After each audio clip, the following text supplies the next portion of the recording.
Je peux faire en 2 semaines ce que vous aimeriez faire en 20 ans.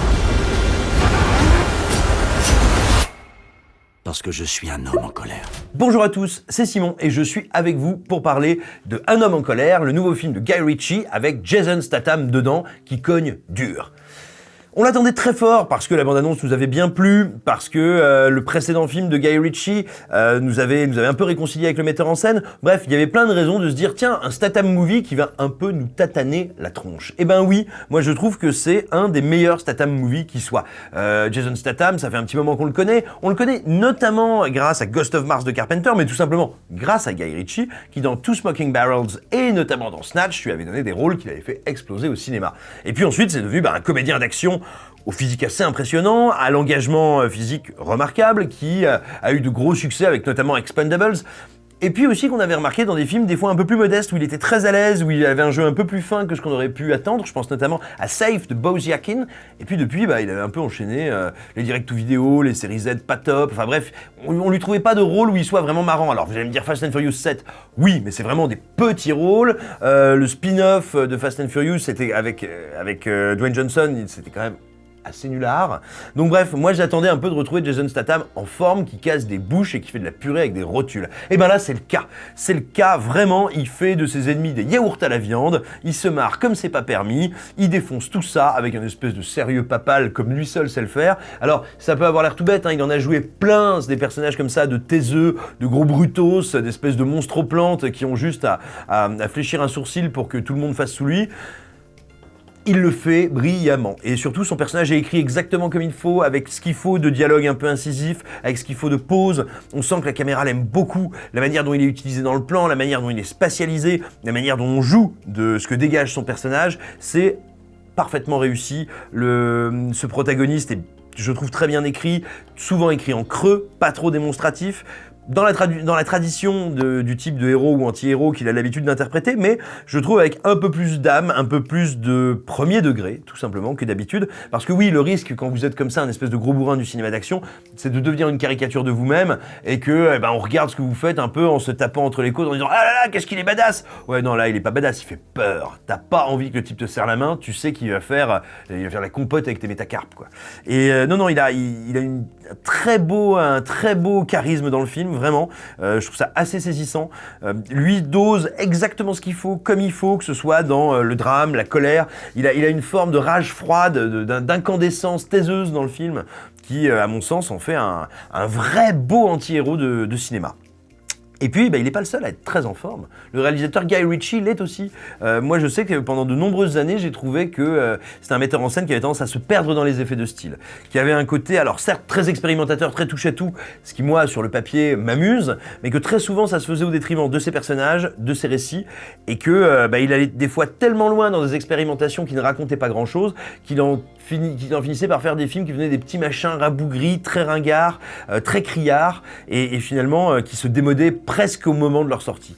Et puis, moi je trouve que ça fait quelque temps qu'il est en train de retrouver le chemin d'un cinéma, j'ai envie de dire plus mature, c'est un peu une tarte à la crème ce terme, mais je trouve un cinéma plus dur, plus ramené à l'os, plus dégraissé, plus simple, et que ça lui va très très bien. On sent qu'en vieillissant, il est sans doute un peu blasé, quoi, un peu vieux jeu, Guy Ritchie, mais ça lui va bien en fait, ou en tout cas, ça va bien à son cinéma.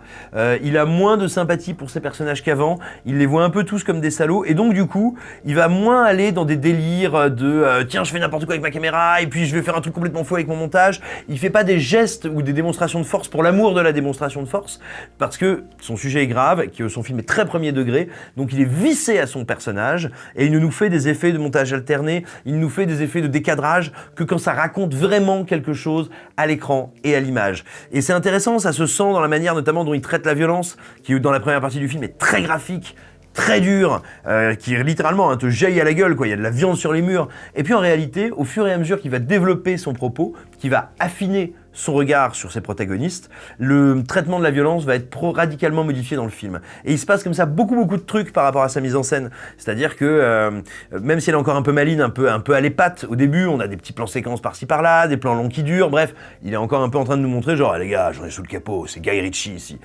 Plus il avance, plus il va rester collé aux personnages, collé à leur motivation et collé à leurs petits, j'ai envie de dire, à leurs petits déraillements psychologiques, à leur caractérisation. C'est très important de le dire encore une fois, ce qui fait que c'est un film qui est sec, qui est ramené à l'essentiel, qui en fait jamais trop, il n'y a pas de gras, donc ça n'est jamais plus que ce que ça prétend être, hein. Un espèce de récit de vengeance multiples qui vont s'entrechoquer dans un espèce de finale démentiel, et vraiment voilà, le film n'est que ça, et parce qu'il assume de n'être que ça, mais de l'être totalement, c'est un très très grand plaisir de le suivre, et vraiment, c'est, je pense pour moi, c'est un peu le Statham movie ultime, c'est celui que j'avais envie de voir depuis très longtemps.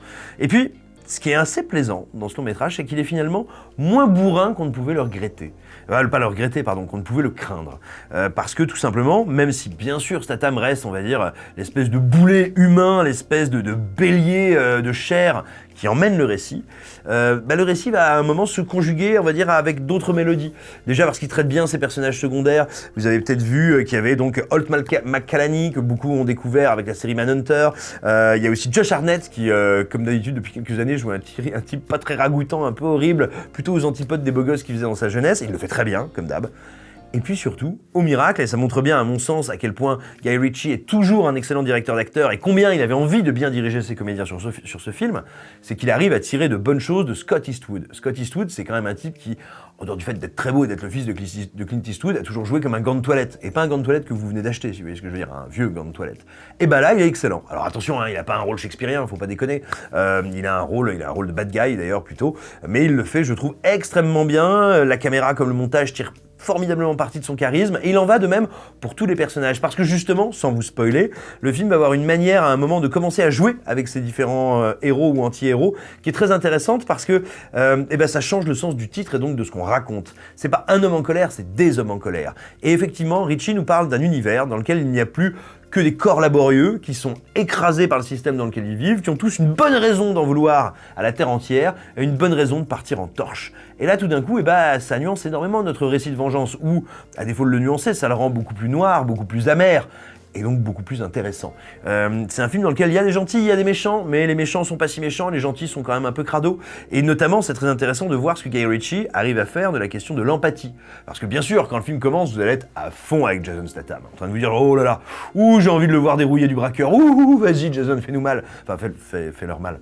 Et en réalité, ça va pas mal changé pendant le film. Je vous dis pas que vous allez le détester, mais au bout d'un moment, vous allez quand même commencer à vous dire « Ah oui, la ligne rouge, elle est loin là quand même, là, il y va, pépère. » À l'inverse, des personnages qui vont vous être initialement plutôt antipathiques, vous allez commencer à vous dire « Ouais, ok, d'accord, je comprends ce qui est en train de se jouer, je comprends ce que tu es en train de me faire. » Et ça, tout simplement, ça décuple votre, on va dire, votre investissement émotionnel, et ça le fait d'une manière qui est forte, parce que c'est quand même relativement rare de réussir à nous intéresser à des personnages qui sont tous des salopards, et dont les motivations sont, on va dire, initialement nobles ou compréhensibles, et finissent toutes par dévisser, par déconner, et par les amener sur des terrains monstrueux.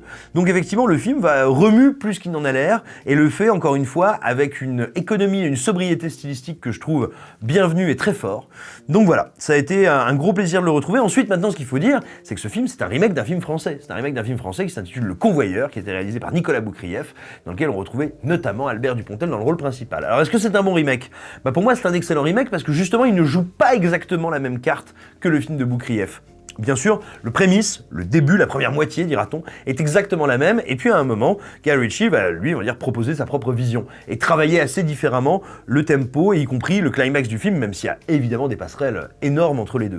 Et donc voilà, moi j'aime bien, en fait, quitte à faire un remake, autant proposer une réinterprétation, quoi, et pas une copie. Donc je suis assez content de voir comment il a abordé ce projet-là, je trouve que c'est plutôt cool, c'est plutôt bien vu.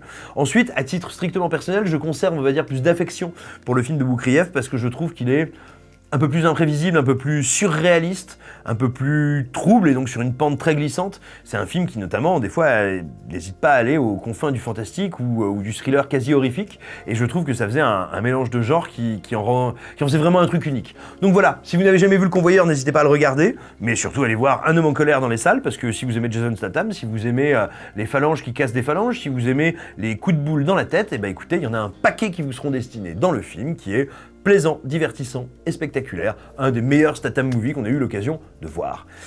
Voilà, si vous voulez aider Écran Large, eh ben écoutez, on va vous mettre en description de cette vidéo comment faire et comment venir nous soutenir et envoyer des sioux à l'ARC. Si vous voulez lire une version écrite de cette critique, eh bien ça tombe bien, elle est également en description de cette vidéo. Et puis bien sûr, d'ici là, n'oubliez pas de vous abonner à cette chaîne, de la liker, de la partager, de taper sur cette foutue cloche qui fait que vous ne manquerez plus nos vidéos. Dites-nous tout le bien que vous avez pensé du film, tout le mal que vous en avez pensé. N'hésitez pas à insulter ma maman, parce que moi, pendant ce temps, je m'occupe de la vôtre. Quoi qu'il en soit, je vous embrasse et je vous dis à très bientôt.